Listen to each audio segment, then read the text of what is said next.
Miyawaki basically एक Japanese technique है जिससे कि हम आजकल ये बहुत काफ़ी वर्ल्ड में कुछ-कुछ जगह और इंडिया में भी कई-कई जगह ये काफ़ी पॉपुलैरिटी गेन कर रहा है। इसमें आप जो भी जो खाली ज़मीन है जो आइडेंटिफ़ाई होती है, लैंड्स जो आइडेंटिफ़ाई होती हैं उसमें इसमें वहाँ पे आप एक तरीके से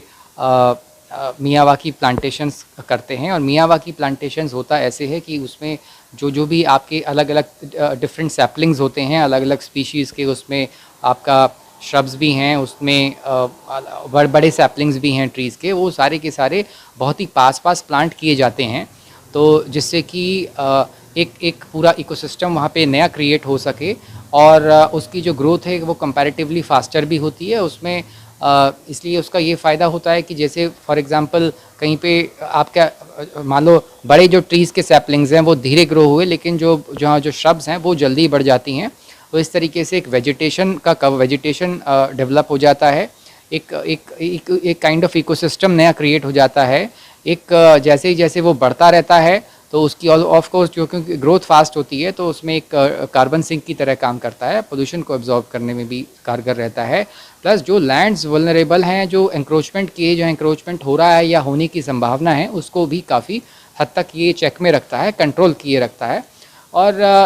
एक जैसे कि एस्थेटिक्स से भी देखें तो जगह जगह छोटे छोटे पैचेस में अगर आप मियावाकी करते हैं तो नई नई ग्रीन पैचेस, नए नए मिनी फॉरेस्ट इस तरीके से डेवलप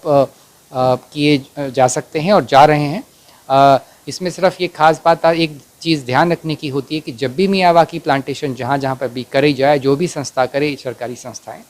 उसमें सिर्फ ये ध्यान रखने की बात होती है कि जहाँ वो कर रहे हैं मियावाकी प्लांटेशन, वहाँ के इकोसिस्टम के बारे में असेसमेंट हो, किस प्रकार का पहले इकोसिस्टम था, वहाँ पे किस प्रकार की सॉइल है, वहाँ की हाइड्रोलॉजी, वहाँ का जो वाटर टेबल है वो कितने लेवल पे है, क्या वाटर की सिचुएशन है, क्योंकि कई बार इसके एडवर्स इफ़ेक्ट्स भी हो सकते हैं। क्योंकि आप कुछ भी अगर मान लो किसी मिट्टी में कभी पहले फॉरेस्ट नहीं हुआ और वो kind of desert for example desert soil है, तो डेजर्ट सॉइल में अगर आप ऐसे प्लांट्स, आप ऐसी सैपलिंग्स प्लांट कर देंगे जो कि वाटर इंटेंसिव होंगे, तो वहाँ की जो एग्जिस्टिंग लोकल बायोडाइवर्सिटी है उसको काफ़ी नुकसान पहुँचेगा, क्योंकि वो बायोडाइवर्सिटी, वो ऑर्गेनिजम्स उसी मिट्टी पर निर्भर हैं जहाँ पे वो शुरू से ट्रेडिशनली रहे हैं। और आप उसमें कोई भी नया एक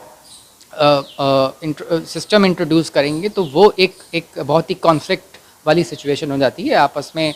एक फ्रिक्शनल वो डेवलप हो जाता है। तो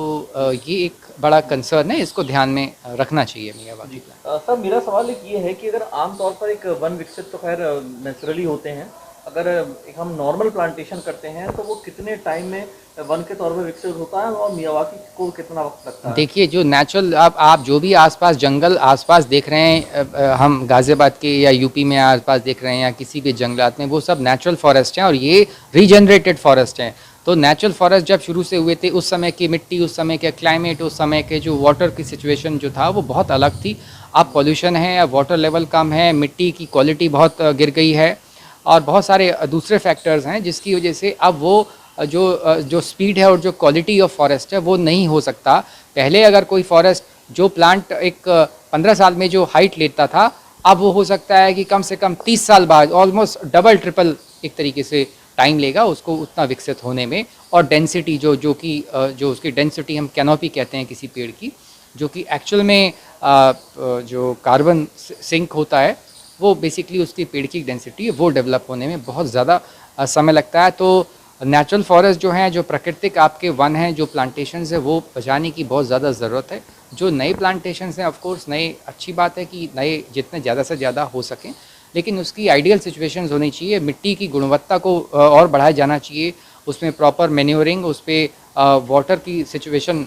लगातार मेंटेनेंस, प्लांट वाटरिंग, ये सारा बहुत ही, वहाँ की सॉइल कंडीशंस कैसी हैं, वहाँ पे प्रॉपर रख रखाव। मैंने एक शासन में लगातार मुख्यमंत्री के लेवल से ये उठा रहा हूँ कि कम से कम जो भी नई प्लांटेशन हो उसका मिनिमम 8 साल तक प्रॉपर रख रखाव हो, चाहे वो डिपार्टमेंट खुद रखे, चाहे कॉन्ट्रैक्चुअली किसी कॉन्ट्रैक्टर के माध्यम से रखे। 8 साल का बहुत ही टेंडर पीरियड होता है जहाँ पे पौधे को बहुत क्रिटिकल केयर की ज़रूरत होती है। तो अगर 8 साल में उसको वो नरिशमेंट मिलता रहता है तो वो चांसेस होते हैं कि वो अच्छा सर्वाइव कर जाएगा। सर अगर इसकी मियावाकी की हम बात करें तो कितना वक्त लगता है एक वन के तौर पे विकसित होने में इसको? देखिए ये अलग अलग है, ये कोई एक स्टैंडर्ड एक टेलर मेड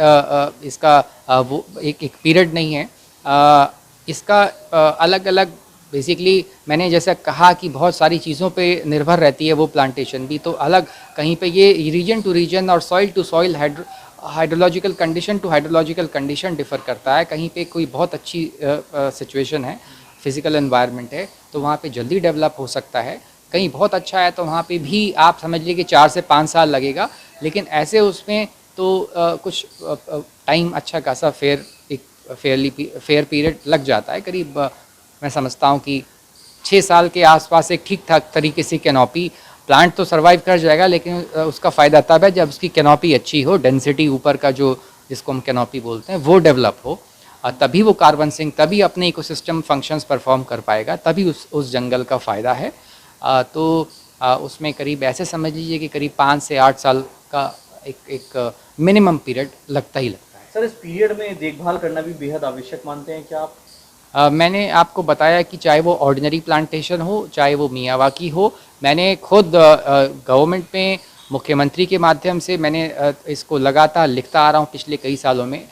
3 बार ये मुख्यमंत्री कार्यालय से प्रमुख सचिव को भी फॉरवर्ड किया जा चुका है, वो कंसिडर कर चुके हैं इस चीज़ को, और मैंने उसमें ये कहा है कि मिनिमम 8 साल तक कोई भी नई प्लांटेशन, चाहे मियावाकी हो चाहे नॉर्मल प्लांटेशन हो, उसके लिए 8 साल का पीरियड का मैंडेटरी मेंटेनेंस होना ही होना चाहिए। सर पॉल्यूशन पे किस तरह से ये कारगर साबित होगा मियावाकी? देखिए पोल्यूशन में सबसे बड़ी बात की जो कार्बन जो है, जो जो ऑक्साइड्स ऑफ कार्बन है, कार्बन मोनोऑक्साइड है, कार्बन डाइऑक्साइड है, जितने एमिशंस हैं, तो ये उसमें जो कार्बन जो जितना फॉरेस्ट होता है उसकी कैनोपी होती है, वो बेसिकली फॉरेस्ट एक बहुत बड़ा कार्बन सिंक है। तो उसकी तो वो अपने अंदर वो कार्बन जो भी एटमॉस्फेरिक कार्बन है उसको एब्जॉर्व करेगा, तो अल्टीमेटली कार्बन को एब्जॉर्व करेगा, तो कार्बन मोनोऑक्साइड और डाइऑक्साइड अपने आप में बहुत ही कम हो जाएंगी उससे, तो ये डायरेक्ट जिसका सीधा असर पॉल्यूशन में पड़ेगा। सीधा असर पोल्यूशन पे पड़ेगा।